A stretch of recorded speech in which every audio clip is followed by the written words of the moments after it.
നമസ്കാരം. സോഡിയാക് മീഡിയയിലേക്ക് എല്ലാ പ്രേക്ഷകർക്കും സ്വാഗതം. എല്ലാവർക്കും പുതുവത്സരാശംസകൾ നേരുന്നു. ഈ പുതിയ വർഷത്തിൽ എല്ലാവർക്കും സാമ്പത്തികാഭിവൃദ്ധി ഉണ്ടാകട്ടെ, മാനസികമായ സന്തോഷം അനുഭവിക്കാൻ ഇടവരട്ടെ എന്ന് പ്രാർത്ഥിക്കുന്നു.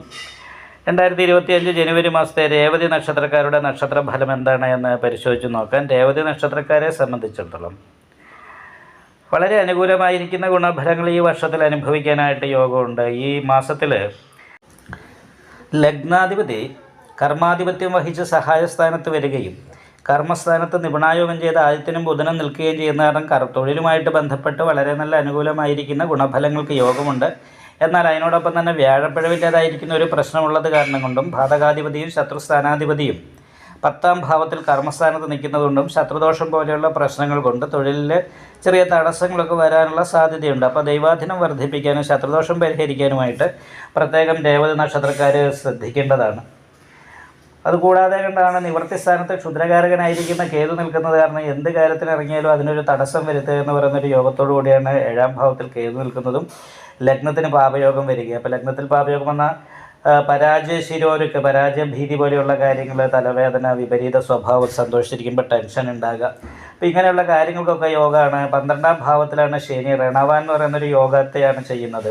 അത് ബാധ്യതകൾ, കടക്കാരൻ എന്ന് പറയുന്നൊരവസ്ഥയെ ഉണ്ടാക്കുക. അപ്പോൾ എന്തെങ്കിലും ബാധ്യതകൾ കൊണ്ട് മാനസികമായിട്ട് ടെൻഷൻ അനുഭവിക്കാനുള്ള സാധ്യതയാണ്. അതിനോടൊപ്പം തന്നെ സാധനവന്തി എന്ന് പറയുന്ന യോഗം ചെയ്ത് 12ാം ഭാവത്തിൽ ശുക്രനും നിൽക്കുന്നുണ്ട്.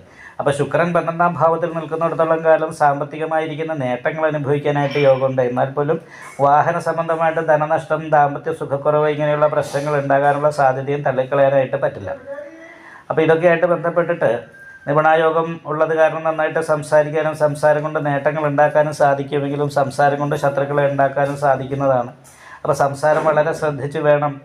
ലഗ്നാൽ 5ൽ നിൽക്കുന്ന ചൊവ്വ പെട്ടെന്ന് ടെൻഷൻ വരുന്നൊരു സ്വഭാവം ഉണ്ടാക്കും. മാനസിക ടെൻഷൻ, പുത്രസംബന്ധമായിരിക്കുന്ന കാര്യങ്ങളിലെ ടെൻഷൻ, ഇങ്ങനെയുള്ള കാര്യങ്ങൾക്കൊക്കെ യോഗമുണ്ട്. ദാമ്പത്യ സംബന്ധമായിട്ടാണെങ്കിലും ഭാര്യയ്ക്ക് ദേഷ്യമെടുത്തിയായിട്ട് ഇങ്ങനെയുള്ള പ്രശ്നങ്ങൾ അനുഭവിക്കാനായിട്ട് യോഗമാണ്.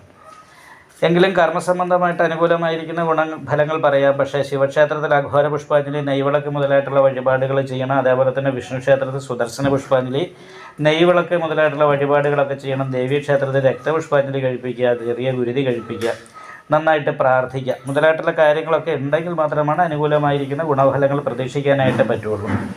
അതേപോലെ തന്നെ പ്രത്യേകം ശ്രദ്ധിക്കേണ്ട ഒരു കാര്യം, ഒരു കാരണവശാലും ലോണ് പോലെയുള്ള കാര്യങ്ങൾ എടുക്കാനായിട്ട് പാടില്ലാത്ത സമയമാണ്. കടക്കാരൻ എന്ന് പറയുന്ന ഒരു അവസ്ഥയിലേക്ക് പോവുകയും അത് നമുക്ക് സാമ്പത്തികമായ ചെലവ് വർദ്ധിപ്പിക്കുകയും ആഗ്രഹിക്കുന്ന കാര്യങ്ങൾക്ക് തടസ്സം ഉണ്ടാകുകയും കുടുംബത്തിൽ സുഖക്കുറവും മാനസിക ടെൻഷനും വർദ്ധിക്കുകയും ചെയ്യാനുള്ളൊരു യോഗം കൂടി ആയതുകൊണ്ട് ഒരു കാരണവശാലും ലോണ് പോലെയുള്ള കാര്യങ്ങൾ എടുക്കാതിരിക്കാൻ ശ്രദ്ധിക്കുക. വിഷ്ണു ക്ഷേത്രത്തിലും ശിവക്ഷേത്രത്തിലും ദേവീക്ഷേത്രത്തിലും യഥാശക്തി വഴിപാട് ചെയ്യുക, നന്നായിട്ട് പ്രാർത്ഥിക്കുക. ഇങ്ങനെയുള്ള കാര്യങ്ങളൊക്കെ ഉണ്ടെങ്കിൽ വലിയ തടസ്സങ്ങളില്ലാതെ രേവതി നക്ഷത്രക്കാർക്ക് 2025 ജനുവരി മാസം മുന്നോട്ട് നല്ല രീതിയിൽ കടന്നു പോകാനായിട്ട് സാധിക്കുന്നതാണ്. നിങ്ങൾക്ക് ഈ വീഡിയോ ഇഷ്ടപ്പെട്ടാൽ ലൈക്ക് ചെയ്യുക, നിങ്ങളുടെ അഭിപ്രായങ്ങൾ കമൻറ്റ് ചെയ്യാം. ജ്യോതിഷവുമായി ബന്ധപ്പെട്ട കൂടുതൽ കാര്യങ്ങൾ അറിയാൻ ഈ ചാനൽ സബ്സ്ക്രൈബ് ചെയ്യുക. ഞങ്ങളുടെ ഓൺലൈൻ കൺസൾട്ടൻസി നമ്പർ താഴെ ഡിസ്ക്രിപ്ഷൻ ബോക്സിൽ കൊടുത്തിട്ടുണ്ട്. ആവശ്യമുള്ളവർക്ക് കോൺടാക്റ്റ് ചെയ്യാവുന്നതാണ്.